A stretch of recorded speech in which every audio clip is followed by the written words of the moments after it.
It was 10:42 p.m. when I stood in the marble lobby of a hotel I had no business being in. The air smelled of citrus polish and faint perfume, the kind you only notice when it clings to someone who's not supposed to be there. I heard laughter drifting down from the mezzanine bar. Hers.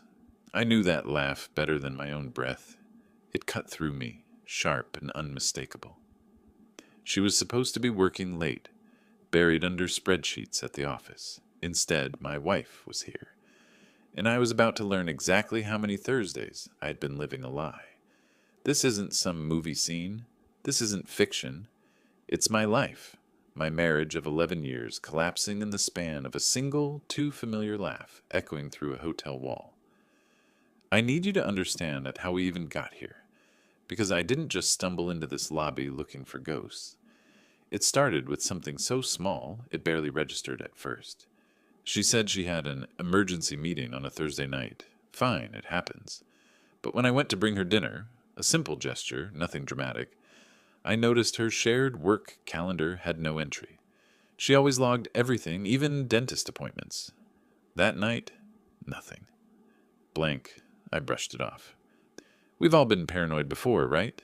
You don't want to be that husband. You don't want to be the guy who sees shadows everywhere. But then the next week, I noticed the car mileage didn't add up. 20 extra miles on the odometer when she swore she only drove to the office and back. That's not traffic. That's a detour. A third time, it was a receipt. I was reconciling the credit card account, something I do every month. A hotel authorization popped up in pending charges. Nothing extravagant, just a mid-tier business hotel downtown. But why would she have a charge there if she was supposedly in her office building until late? She waved it off as a billing error, said it would disappear. But it didn't. It cleared. That was the moment something inside me shifted. You know that quiet pull in your gut? The one you try to ignore because admitting it makes the floor beneath you unstable? That's where I was. And instead of confronting her right away, I did something else. I started writing everything down.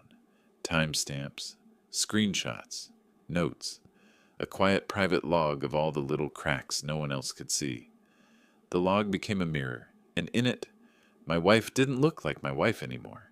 She looked like someone rehearsing a role, tripping on her own script. I know people will ask, why didn't I just storm into her office that first night? Why didn't I explode, demand answers, make a scene? Because I didn't want her denials. I didn't want excuses. I wanted the truth, documented, undeniable, impossible to spin. And the truth was waiting for me in this hotel. That's why I'm standing here, heart pounding, listening to her laugh spill into the lobby like glass shards. And I'm about to climb those stairs. But before I tell you exactly what I saw when I did, I want to pause and say this. If you've ever felt that quiet tug, that whisper that something isn't right, don't ignore it. Because ignoring it doesn't protect your marriage. It just protects the lie. If you're still with me now, stick around. What comes next, you'll want to hear. And if you want more real stories like this, stories that don't sugarcoat, hit that subscribe button and drop a like. It helps more than you know. Suspicion doesn't come in with a bang. It seeps in like a slow leak, drop by drop, until your floor is warped and you realize the whole house has been rotting beneath you. That's how it felt the weeks leading up to that night in the hotel. The first drop was the mileage. 20 miles doesn't sound like much, but I track things. I'm the type of person who notices gas receipts, oil change intervals, where the tank should be at by the end of the week. And my wife's commute was exactly 7.3 miles one way. I know because I used to drive her once in a while when her car was in the shop. So when the odometer showed an extra 20 miles, I asked casually, "Hey, you run an errand after work?" She didn't even blink. Oh yeah, I must have gone to Target. Except there was no Target anywhere along her route. I knew that. She knew that. But she didn't know that I knew that. The second drop came a week later. I happened to open the rideshare app on her phone. Nothing sneaky. She handed it to me when mine was dead, and I needed to call a car. I noticed a previous trip in the history. dropped off at a hotel downtown at 6:52 p.m. on a Thursday. She'd told me she was stuck at the office until 9. My hand tightened around the phone, but I said nothing. I screenshotted it in my head, stored it away with the mileage. Another crack in the foundation. Then there were the little human details. A lipstick mark on the rim of a travel mug she hadn't used that day. Her work blouse, the one with the pearl buttons, tossed in the laundry bin inside out when she normally hung it carefully. Her phone face down at dinner, set to silent when she used to leave it charging in the kitchen. Individually, maybe nothing. Together, they were a pattern. I started keeping a private file. Not on paper, too risky, but in a locked folder on my phone. I logged every Thursday she claimed to be working late. I logged her mileage, her app history, even the times her Slack status went idle when she was supposedly in meetings. You'd be surprised how much you can see if you're patient, if you watch without letting on that you're watching. The file grew. One Thursday I offered to bring her dinner. Just a simple, thoughtful gesture. Chinese takeout from her favorite place. She froze, then forced a smile. "Oh no, don't. We'll probably just grab something as a team." That word, we, sat wrong. Her company didn't do team dinners at 10 p.m. I asked who was staying late with her. She rattled off 2 names. Later that night, I texted one of them, a guy she occasionally mentioned. He replied instantly, "I left at 6, man. Long day." That's when I felt the shift from paranoia to certainty.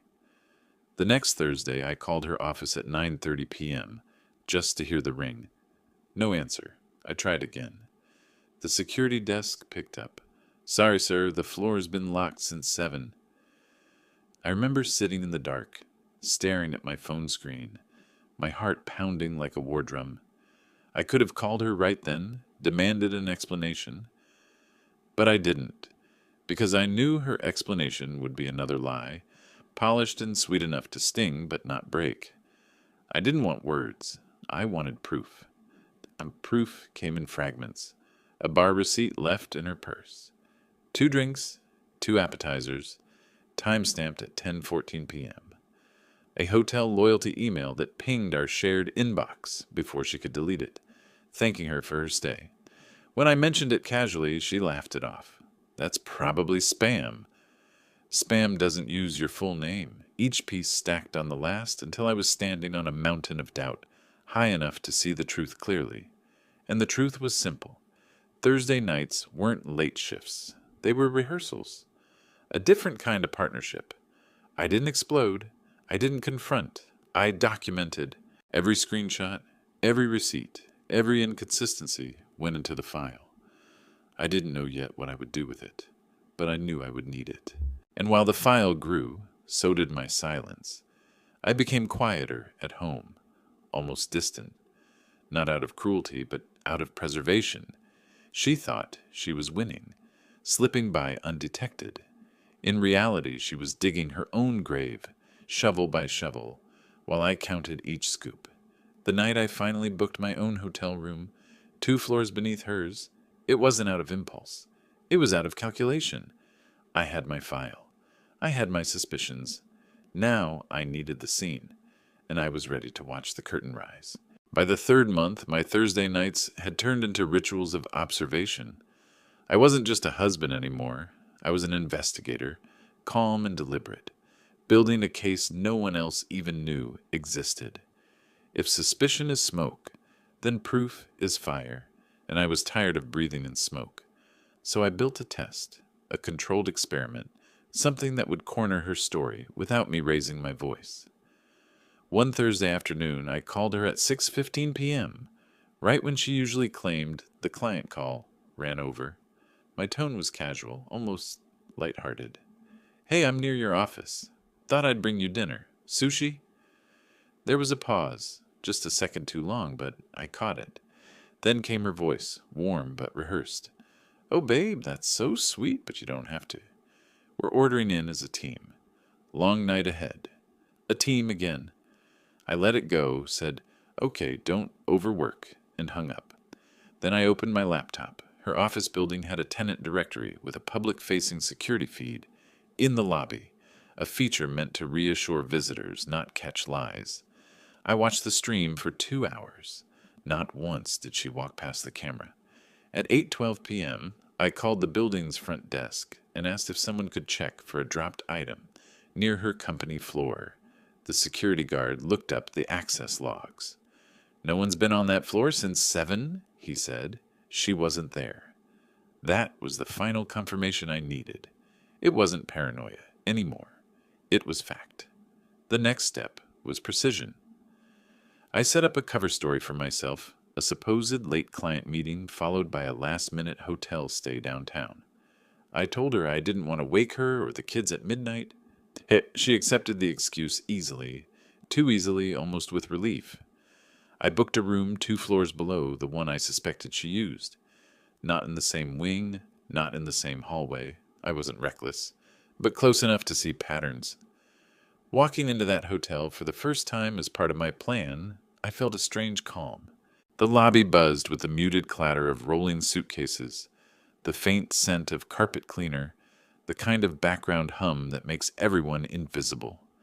I checked in, kept my head down, and carried only a backpack with essentials, a phone charger, a notebook, and a copy of her loyalty program, email printed out and tucked into my folder. At 9:04 p.m., I sat in the lounge with a coffee I didn't touch, and then I heard it, her laugh, floating from the bar area. My stomach clenched, but my mind stayed still. I didn't turn my head. I let the sound confirm what I already knew. I moved deliberately, not recklessly. I didn't follow her. Instead, I used the tools at my disposal. I walked past the bar casually, phone in hand as if scrolling, and glanced at the mirrors lining the wall. Reflections don't lie.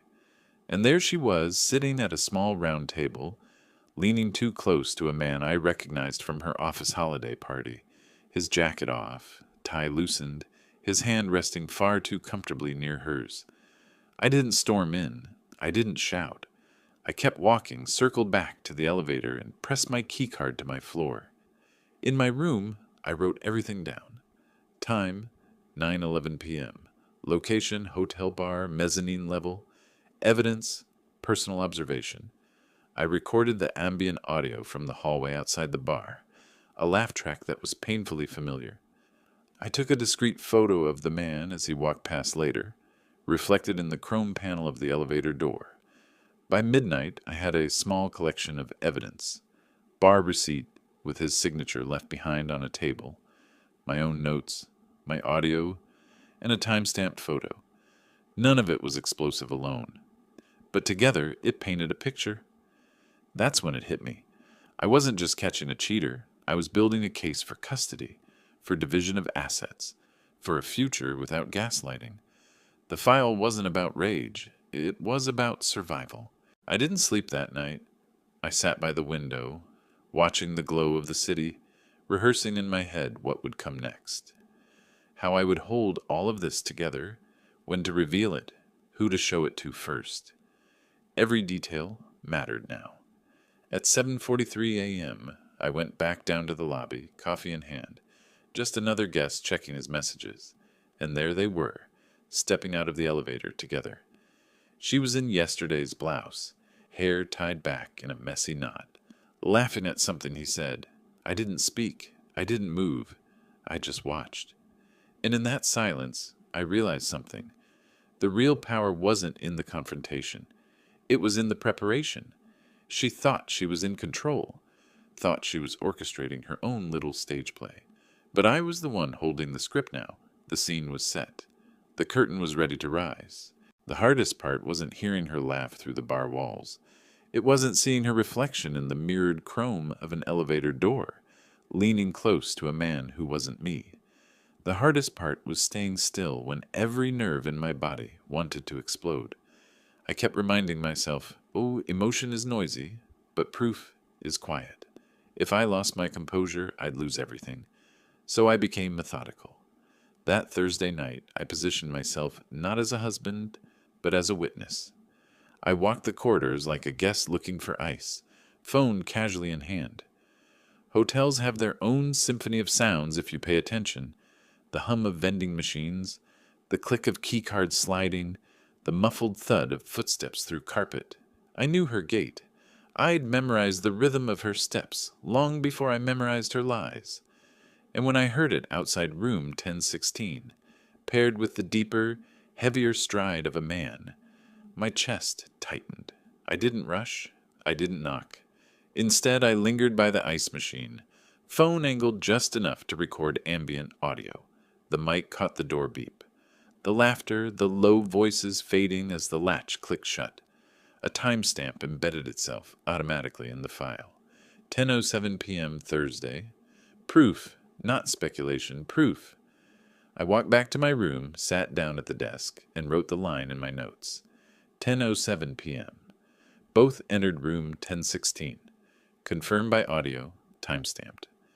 At 10:30 I returned to the bar, ordered a soda I didn't drink, and waited. He came down first, alone. Shirt untucked, tie shoved into a pocket, phone pressed to his ear. He signed a receipt at the bar, sloppy, distracted. When he left, the receipt sat there abandoned. I picked it up casually on my way out, folded it, and slipped it into my file. His name, his signature, the timestamp, evidence tying him to the scene. Elevators are merciless witnesses, too. Polished steel reflects more than faces. As I stepped in at midnight, she stepped out, hair undone, eyes scanning quickly like she didn't want to be seen. She didn't notice me 2 floors below, but I noticed her. The reflection on the steel panel captured her side profile, and his hand brushing hers as they split directions. I snapped the photo at waist level, screen angled like I was just checking my messages. The image wasn't perfect, but it was enough. Back in my room, I laid out the night's harvest. Audio recording time-stamped. Bar receipt with his name and signature. Photo with both their reflections in the elevator panel. Personal log entry with times and details. Piece by piece, the file became bulletproof. Not gossip, not accusation, documentation. And still, I didn't confront. Not yet. Because a confrontation is fire, and fire burns everything, even the hands that start it. I wanted precision, not ash. Instead, I rehearsed the moment. I imagined sitting across from her, the evidence between us. I pictured her excuses, the half-smile she'd practiced in the mirror, the denial that would crumble with every page I slid across the table. And I imagined the silence that would follow, the silence where she realized the performance was over. The strangest thing was how calm I felt. Betrayal has its own rhythm. You expect rage, tears, shouting, but what I felt was clarity, like fog lifting off a field at dawn. For the first time in weeks, I knew I wasn't crazy. I wasn't paranoid. I was right. At 2 a.m., I stood by the window, city lights flickering against the glass, and watched them walk out together. He hailed a cab. She followed half a step behind, shoulders tight, scanning for anyone she knew. She had no idea she'd already been seen. I didn't take another photo. I didn't need to. The file was complete. And as the cab pulled away, I whispered to myself, not with anger, but with certainty. This ends tomorrow. Morning in a hotel isn't loud. It's clinical. The lobby smelled like lemon cleaner and burned espresso, the kind of scent that says everything gets wiped down, whether it needs it or not. I sat in an armchair with a view of the elevators and a small table between my knees. On it, a manila envelope, heavy with paper and quiet with consequence. I had slept 2 hours, if that, but I felt sharper than I had in months. There's a kind of alertness that comes when you've already decided who you are going to be. At 7:52 a.m., the left elevator pinged. He stepped out first, tie straightened, face scrubbed of the night, the universal costume of a man who thinks he can walk his way back into normal. She followed by a half step, clutching her laptop bag, hair gathered into a neat, low twist that tried too hard to look like it had been that way all along. They were smiling at each other, the small, private kind of smile you practice in windows. And then they saw me. It's hard to describe the exact temperature drop in a moment like that. It isn't a gasp, it's a vacuum. Their expressions sealed over like cooling wax. He looked at me the way a teenager looks at a rearview mirror when a patrol car lights up. She just blinked, once, slowly, as if her eyes needed to recalibrate. "Good morning," I said. My voice sounded like someone else's, low even, almost kind. She opened her mouth. Nothing came out. He cleared his throat. "We should get to the car." I placed a hand on the envelope. "A minute." We moved a few steps to the side, near a planter with fake ferns. Privacy without secrecy. I didn't want a scene. I wanted record-keeping. "I'm not here to shout," I said. "I'm here to be clear." I tapped the envelope. "This is clarity." He shifted his weight like the floor had gone soft. People think the worst part is the accusation. It isn't. The worst part is that split second before the first word lands, when every path is still possible, when their brain is riffling through scripts and finding none that fit.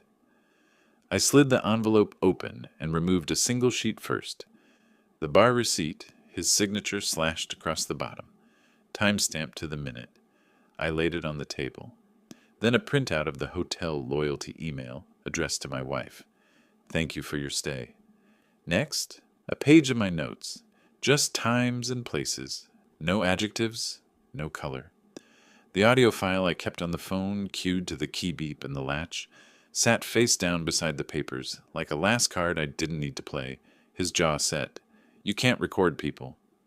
"In public areas," I said, still Evan, "where no one has a reasonable expectation of privacy." I didn't add that I hadn't used anything from inside a room, that I hadn't crossed any lines. I let the sentence hang. He looked at the marble floor. My wife finally found a sentence. "This isn't... You're misunderstanding. We were..." "How long?" I asked, not looking at him. "Have the Thursday overnights been rehearsed?" She flinched at the word rehearsed. Not because it was unfair, but because it was precise. She glanced at him, a reflex that told me everything. He exhaled sharply and tried the moral high ground, like a coat that wasn't his size. "This is between you and your wife." I turned to him for the first time. "You're right. And between you and HR? And separately, between you and your wife." His face gave me what I needed, a flash of panic, quickly smothered. He had assumed secrecy was a moat. He had forgotten how bridges work. She reached for my wrist. I stepped back. Not dramatic, just simple geometry. Her eyes shined with the artificial brightness of a person about to recite a speech. "Please, let's go somewhere private. We can talk. We can explain." "Explanations are for people who don't have timestamps," I said. I slid the stack back into the envelope, leaving only one page behind. A cover letter with 3 addressees, her HR compliance officer, his direct manager, and the email for the ethics hotline. I didn't have to threaten. The letterhead threatened for me. "I'm not here to embarrass you. I'm here so you can't say you didn't know what I know." Her face went pale in a way I'd only seen once before, when the doctor told us our son needed stitches. Except this time, it wasn't fear for someone else. It was fear for herself. "Please," she whispered, and that word used to work on me like a key. Today it slid into a lock I'd already changed. He tried another lane. "Look, man, this is complicated. Marriages go through things. We didn't mean..." "Complicated is what you call simple things when you're ashamed of them," I said. "I'm not complicated. I'm done." The lobby had its own audience. Desk staff pretending to study screens, a traveler glancing over his newspaper. I kept my voice level for them as much as for me. People believe the calm person controls the story. "I'm going to walk out," I said to her. "I'm going to drive home. The kids will wake up at 7:30. I'll make lunches. Tonight, you're going to stay somewhere else. Tomorrow morning, you'll get an email from me with a list. Items you can pick up from the porch, times you can see the kids this week, and the first set of documents you need to read. You'll also get a copy of this," I tapped the envelope, "because I don't do secrets, and I don't do surprises." Her hand shook. "We can fix this. We can dissolve it," I said. "Cleanly, if you're honest. Messy, if you aren't." He swallowed. "Do you want money? Is that what this is?" I almost laughed, not because it was funny, but because the question was so predictable. The kind of line a man uses when the world has always bent around him. I want the truth to be heavier than your version of it. I picked up the envelope. She reached again, this time for the paper I'd left behind, that single cover sheet. I let her take it. Watching her eyes move across those 3 email addresses felt like watching a match approach a fuse. I loved you, she said, and it landed between us like a drop plate. Not untrue, just late. I loved who I thought you were, I said. That person didn't do Thursdays. For a second, everything went still. The lobby clock ticked. The espresso machine hissed. Somewhere far away, a suitcase zipper rasped. In that tiny theater of hotel carpet and quiet, the scene ended not with a shout, but with paper sliding back into paper. I stood. He stepped aside without meaning to. People always make way for someone who knows exactly where they're going. As I walked past the front desk, the manager looked up with the careful neutrality of hospitality. "Everything okay, sir?" "Everything is accurate," I said, and kept moving. Outside, the air bit cleaner, the kind of morning where the sky is too bright for the hour. I didn't feel triumphant. I didn't feel wrecked. I felt aligned, like a picture finally straight on a wall you'd stopped noticing was crooked. In the parking structure, I sat in my car and took one breath that shook and one that didn't. Then I opened my email and drafted a message with 3 attachments and 1 sentence in the body. Please see the enclosed documentation regarding a violation of company policy and conflict of interest. I didn't send it yet. Not here. Not on hotel Wi-Fi. I saved it to drafts. Precision, not ash. I started the engine. My phone buzzed. Her name lighting the screen. I let it ring. Another buzz, a text from an unknown number that didn't need a signature to identify itself. We can talk, man to man. I put the phone face down, set the envelope on the passenger seat, and backed out. The road home was empty enough to feel like a promise. I drove toward it without hurry, the manila weight beside me like a quiet, loyal passenger. There would be more to do, calls, copies, boundaries drawn with black ink instead of hope.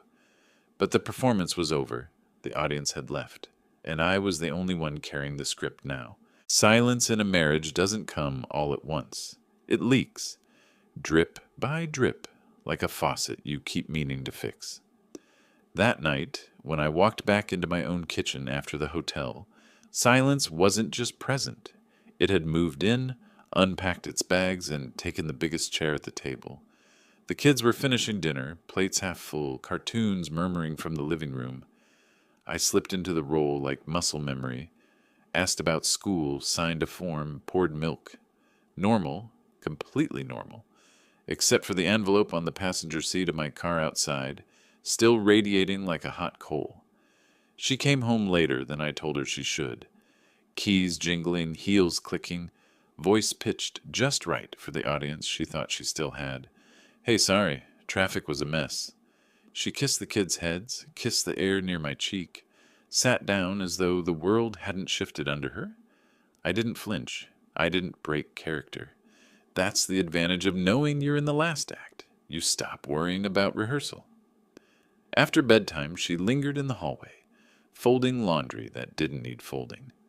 Finally, she came into the kitchen, sat across from me. Her hands trembled, but her smile tried to hold. "We don't have to do this. We don't have to burn it all down." I didn't answer. "You've got it wrong," she said, reaching for my hand. I pulled it back. "He's a client. It's complicated. I slid my phone across the table. The screen lit with the photo of the elevator panel. Their reflections caught mid-step. She stopped talking. Denial turned to bargaining. Okay, it was stupid, but it didn't mean anything. "We can fix this. I'll stop. I'll delete his number right now." She pulled her phone out, fingers flying, deleting a contact like a child tearing a page out of a coloring book. "See? Gone." I watched her. Not the screen, not the performance. Her. The way her eyes darted, the way her lips moved too quickly, the way her shoulders curled inward. That wasn't remorse. That was damage control. "You don't get it," I said. You don't get that it's not about him. It's about you. It's about the fact that you rehearse lies to my face every Thursday. Her tears came on cue, big showy drops, falling exactly where she knew I'd see them. She reached again. This time I let her hand hang in the air until it trembled back down. Then I said the line I'd rehearsed for weeks. I'm done being in a play I didn't audition for. She broke. What about the kids? What about our family? I leaned back. They'll have stability. They'll have honesty. They'll have a father who doesn't lie to their faces about where he's going every night. That's more family than this. Her tears dried fast when she realized they weren't working. That's when the anger came. You think you're perfect? You think you can just walk out and judge me? You don't know what it's like to feel invisible. I let her rage burn itself out. When she finally sat back, chest heaving, I placed the envelope on the table. This is everything. Copies of it are already backed up. You can either work with me and end this quietly, or you can watch your career end with it. Your choice. The silence that followed wasn't drip-drip anymore. It was total, suffocating. She whispered, "You wouldn't?" I stood. "You don't know me as well as you thought you did." I walked upstairs, leaving her at the table with her head in her hands. That night I slept on the floor of my son's room, the sound of his steady breathing reminding me that not all truths are ugly. The next morning I made breakfast like always. She came down late, face pale, eyes swollen. The kids didn't notice. Kids rarely do at first. She sat, ate in silence. I cleaned the dishes, wiped the counters, packed lunches. Normal, completely normal. Except this time, normal belonged to me. And as I dropped the kids at school, I thought about the draft email still sitting unsent. Revenge wasn't fire. It was patience. And patience was something I'd been practicing for 11 years. When betrayal finally detonates, it doesn't sound like an explosion. It's quieter than that. It's a series of doors closing, one after another, until you realize the house you thought you lived in doesn't belong to you anymore. The first door closed on Monday morning. My draft email became an email sent. 3 addresses, 3 attachments, 1 sentence. Please review the enclosed documentation regarding a violation of company policy and potential conflict of interest. By noon, her phone was buzzing nonstop. I watched her try to stay composed at the kitchen table, laptop open, pretending to be on a regular call. Her eyes gave her away, darting wide, then narrowing into fury. She muted the line twice, once to hiss, "What did you do?" across the room. I didn't answer. By evening, she was pacing. "They're putting me on leave. HR said they'll investigate." She tried to laugh, but it came out brittle. "They don't have anything solid." I didn't have to say it. She knew the envelope sitting in the drawer downstairs was more than solid. The second door closed the next day when his wife called me. Her voice was calm in a way that only comes from someone who has already been broken and is past the point of shattering. "Thank you," she said simply, "for not letting me stay blind." I didn't tell her she owed me nothing. I didn't tell her it wasn't kindness. It was survival. We spoke for 6 minutes. When she hung up, I knew another life had split clean down the middle. The third door closed that week when the investigation went public within the company. Policies were cited, compliance officers looped in, leadership meetings held. He was placed on administrative suspension. She was told not to come into the office. In our town, in our circle, news travels faster than truth. The whispers started almost instantly. "Did you hear? Did you see?" Mutual friends texted, some carefully neutral, others blunt. "What happened? Are you okay?" I gave them the same reply every time. "The kids and I are fine. That's what matters." But behind every message was a subtle division, a choosing of sides. Dinners canceled, invites not sent. Her carefully curated image of the perfect suburban mother started to fray, thread by thread, until she looked like what she had always been, someone who thought secrecy was strength. At home, the silence thickened. She tried new strategies, pleading, bargaining, even sudden bursts of affection, as though kissing me in the kitchen could erase a hotel log. It didn't work. I kept my tone even, my words measured. The more calm I was, the more frantic she became. Rage only feeds chaos. Silence starves it. The kids began to notice small changes. Why isn't Mom going to work? Why are you picking us up every day? I kept my answers simple. Mom's taking some time off. Children don't need the adult version of the truth. They need stability. That became my anchor. Give them steady ground, even if the house itself was shaking. And then came the fourth door. Papers filed. My attorney had been waiting, patient as I had been. Divorce, custody arrangements, financial disclosures. The words looked clinical on the page, but they felt like air in my lungs for the first time in months. She cried when she saw them. Not for me, not even for the kids, but for the life she thought she could salvage. Please don't do this, she whispered. This was done the moment you chose Thursdays, I said. The karma wasn't cinematic. No screaming confrontations in parking lots, no dramatic takedowns. It was quieter. HR emails, court documents, friends pulling away, a reputation unraveling stitch by stitch. That's the real face of consequence. Not fire, but erosion. And through it all, I stayed steady.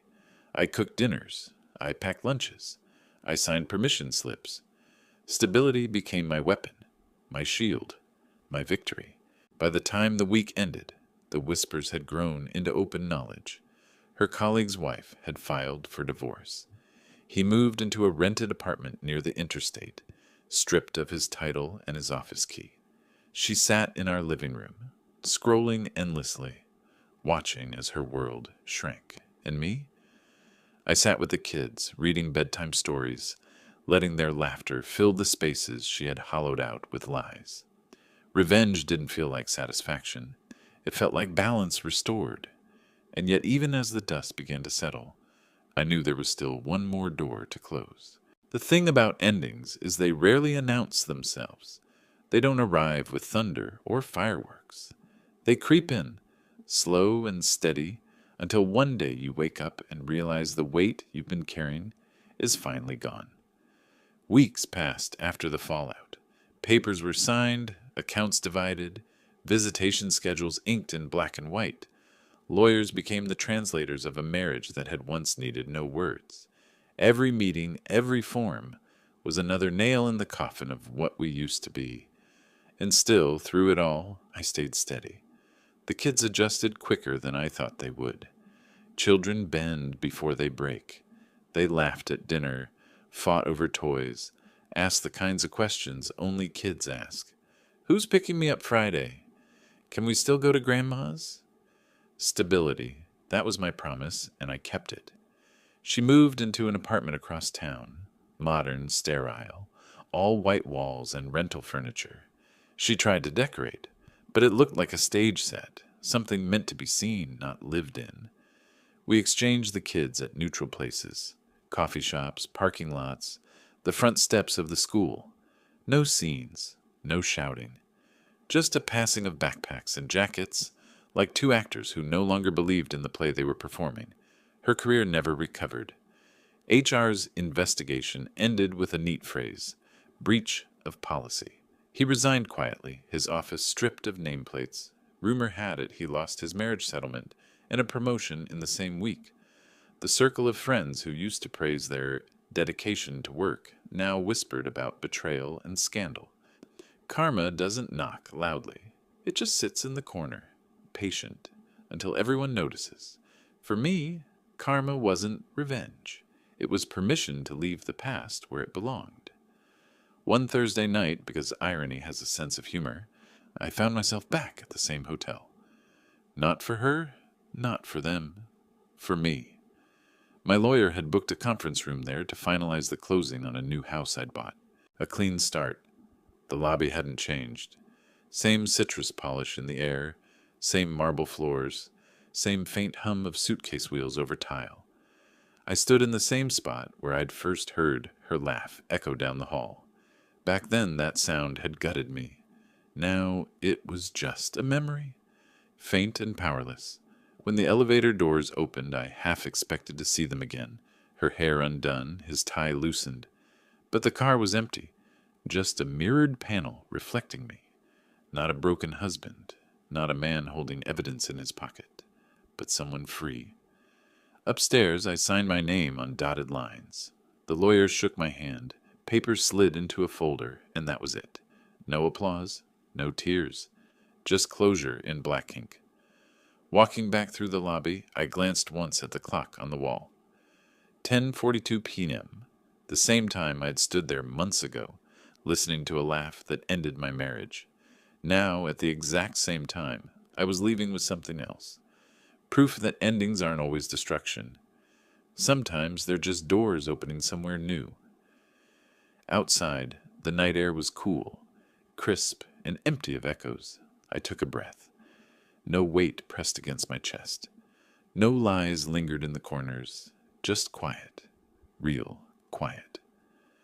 I slid into my car, folder on the passenger seat where the envelope had once sat, and drove toward a home that hadn't yet heard lies. The road stretched open ahead of me, unmarked, unbroken. For the first time in a long time, Thursday belonged to me.